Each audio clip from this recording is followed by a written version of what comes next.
హాస్పిటల్లో సర్జరీ చేసుకుంటున్నాను. సర్జరీ చేసుకున్న తర్వాత 9 రోజు సర్జరీ చేసుకున్నాను. 30 రోజు వెళ్ళాలని చెప్పేసి డేట్ రావడం జరిగింది. అదే పేరుతో ఇంటి దగ్గర ఉన్నాను. బట్ ఎలాగైనా ట్రైనింగ్ రావాలి, సంథింగ్ ఏదో ఒకటి నేర్చుకుంటాము కంపల్సరీ అని చెప్పేసి నేను ఇక్కడ రావడం జరిగింది. ఫస్ట్ డే భయపడుతూనే వచ్చాను. ఇక్కడ ఎలా ఉంటుందో అంతసేపు కూర్చోగలుగుతాను అని చెప్పేసి ఇక్కడ రావడం జరిగింది. బట్ ఇక్కడ వచ్చిన తర్వాత నాకు అనిపించింది ఇక్కడికి రావడమే బెస్ట్ అనిపించింది. ఎందుకంటే ఆ పెయిన్ నేను మర్చిపోయాను. ఇక్కడ ఉన్నటువంటి ఆర్పీస్ ఎలాంటి బోర్నెస్ లేకుండా, ఎక్కడ బోర్ కొట్టకుండా నిరంతరం, అంటే ఎవ్రీ సెషన్ క్లైమాక్స్ లాగా ప్రతి క్లైమాక్స్ మధ్యలో చిన్న బోర్నెస్ వస్తుంటుంది. సో అలాంటి టైమ్నెస్ లేకుండా మధ్య మధ్యలో సాంగ్స్ ప్లే చేస్తూ మనల్ని ఎంటర్టైన్ చేస్తూ వాళ్ళు మనకి ఇవ్వాల్సిన నాలెడ్జ్ని ఇన్పుట్ చేస్తూ రావడం జరిగింది. సో ఇందులో ఈ ట్రైనింగ్ సెషన్లో నేను చాలా విషయాలు నేర్చుకున్నాను. సో లాస్ట్ 2024లో అపాయింట్ అయినటువంటి మిత్రులకి సపరేట్ వాళ్ళకి ట్రైనింగ్ ప్రోగ్రామ్స్ పెట్టడం జరిగింది. మాకు టీఆర్టీ బ్యాచ్ వాళ్ళకి మాత్రం కాంప్లెక్స్ మీటింగ్లో కొంత నాలెడ్జ్ గెయిన్ చేశాము. బట్ ఈ సెషన్కి ఈ 5 days ట్రైనింగ్ రావడం వల్ల చాలా విషయాలు నేర్చుకున్నాం. సో ముఖ్యంగా అందులో అతి ముఖ్యమైనది పార్ట్ ఆఫ్ ద సోషల్ స్టడీస్కి అకాడమిక్ స్టాండర్డ్స్ మీద మంచి నాలెడ్జ్ పొందడం జరిగింది. ఈ అకాడమిక్ స్టాండర్డ్స్లో conceptual understanding, reading text understanding, interpretation, అలాగే information skill, reflection and contemplation, అలాగే మ్యాపింగ్ స్కిల్, అప్రిషియేషన్.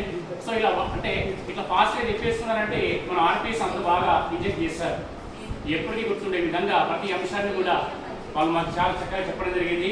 అలాగే లర్నింగ్ అవుట్స్ మీద ఎప్పటికీ నాకు డైలమా ఉండేది.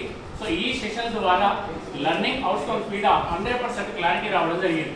అలాగే యాన్యువల్ ప్లాన్కి, లెసన్ ప్లాన్కి, పీరియడ్ ప్లాన్కి డిఫరెన్సెస్ కూడా కొంచెం డైలమా ఉండేది. ఎలా ప్రిపేర్ చేయాలని చెప్పి కొంత కన్ఫ్యూజన్స్ అయితే 100% ఉండేది.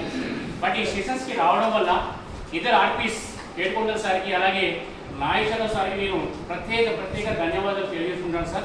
నాకు ఫుల్ క్లారిటీ ఇచ్చారు. ఈ 3 యాన్యువల్ ప్లాన్ మీద, లెసన్ ప్లాన్ మీద, పీరియడ్ ప్లాన్ మీద చాలా క్లారిటీగా రావడం జరిగింది. అలాగే టీచర్ డైరీ కూడా ఎలా రాయాలి, టీచింగ్ నోట్స్ ఎలా ప్రిపేర్ చేసుకోవాలి, టీచింగ్ స్కిల్స్ ఎలా ఫాలో కావాలి అని చెప్పేసి చాలా చక్కగా చెప్పడం జరిగింది సార్. నేను ఈ సెషన్లో నేర్చుకున్న మరొక కొత్త విషయం ఏంటంటే సోషల్ స్టడీస్ ల్యాబ్ చాలా బాగా అనిపించింది. అంటే సోషల్ స్టడీస్ ల్యాబ్లో ఎన్ని విషయాలు ఉంటాయా. ఈసారి నేను ఆల్రెడీ మనసులో అనుకున్నాను, ఖచ్చితంగా ఈసారి ప్రయత్నం చేస్తాను. సోషల్ స్టడీస్ ల్యాబ్లో ఉన్నటువంటి అన్నింటినీ సమకూర్చకపోయినా కొన్నైనా నా వంతుగా ప్రయత్నం చేస్తానని చెప్పేసి నేను అనుకుంటున్నాను మనసులో. సో ఈ 5 daysలో కూడా ఎప్పుడు ఎక్కడ ఎలాంటి బోర్నెస్ లేకుండా, ఇప్పటికి కూడా మిత్రుడు తమ్ముడు సతీష్ అన్నాడు వచ్చేటప్పుడు, మీ ఇద్దరం బండి మీద వస్తున్నాం అన్న, ఇంకొక 2 days ఉంటే బాగుందని చెప్పేసి అన్నాడు. అంటే ఇక్కడ బోర్నెస్ లేదు, విషయాన్ని ఇంపోజ్ చేస్తూనే మనల్ని ఎంటర్టైన్ చేస్తున్నారు. సో ఇందాక నేను నా లైఫ్లో ఇప్పటివరకు నేను జాబ్ వచ్చిన తర్వాత ఇప్పుడే కదా, ఎప్పుడైనా సరే ఇంత బాగా ఏ రోజు నవ్వలేదు. నేను ఎప్పుడు మర్చిపోను. ఈరోజు సీనియర్ ఉపాధ్యాయులు ఇచ్చినటువంటి ఆ జోకు నేను ఎప్పుడు మర్చిపోలేదు. ఎందుకంటే పడుకుంటూ నవ్వేశారు. చాలా హ్యాపీగా, సంతోషంగా ఈరోజు విషయాలన్నీ నేర్చుకొని నేను వెళ్తున్నందుకు నాకు చాలా హ్యాపీగా ఉంది. ఇంకా కొత్త విషయం ఏంటంటే ఇంటరాక్టివ్ ప్లాట్ఫామ్ ద్వారా విద్యార్థులు ఏ విధంగా అట్రాక్ట్ చేయాలి, డే టు డే వచ్చేటటువంటి ప్రతి విషయాన్ని ఏ విధంగా అప్డేట్ చేసుకోవాలి. మహాసముద్రం ఉంది, సముద్రంలో అనేక నదులు నిరంతరం కలుస్తూనే ఉంటాయి, కొత్త నదులు కూడా ఏర్పడుతుంటా ఉంటాయి. ప్రతి దాన్ని అది తనలో కల్పిస్తుంటుంది. అలాగే టీచర్ కూడా నిరంతరం షైన్ అవుతూ సమాజంలో, సొసైటీలో, దేశంలో, ప్రపంచంలో వచ్చే ప్రతి మార్పును తను అడాప్ట్ చేసుకునే విధంగా నిరంతర విద్యార్థిలాగా ఉండాలని చెప్పేసి మనకు ప్రతి అంశం మీద చక్కటి నాలెడ్జ్ని ఇచ్చినటువంటి ఇద్దరు ఆర్టిస్ట్కి నేను ప్రత్యేక ధన్యవాదాలు తెలియజేసుకుంటున్నాను సార్.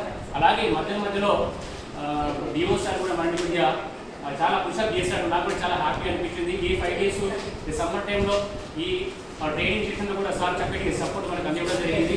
ఫుడ్ సెక్షన్ కూడా చాలా బాగుంది సార్. ఫుడ్ సెక్షన్ కూడా ఐసీటీ టూల్స్లో మనకు కొన్ని విషయాలు చెప్పారు సార్. దుబాయ్ ఎర్టు, సాటర్న్, చాట్ జీపీటీ, మెటా, అలాగే గూగుల్ ఆర్ట్ అండ్ కల్చర్, అలాగే గ్రోక్ బెటా, దీక్ష యాప్, అలాగే టెక్స్ట్ బుక్లో ఉన్నటువంటి క్యూఆర్ కోడ్ని యూజ్ చేసి పిల్లలకి ఏ విధంగా ఇంట్రెస్ట్గా క్విజ్ మోడ్లో ఏ విధంగా వాళ్ళని ఇంటరాక్టివ్ చేస్తూ లెసన్ ఏ విధంగా ముందుకు తీసుకెళ్ళని చెప్పేసి అనేక విషయాలు చెప్పడం జరిగింది సార్. ఈ 5 days ట్రైనింగ్లో ఒక్కరోజు కూడా వేస్ట్ కాదని చెప్పేసి నేను అనుకుంటున్నాను సార్.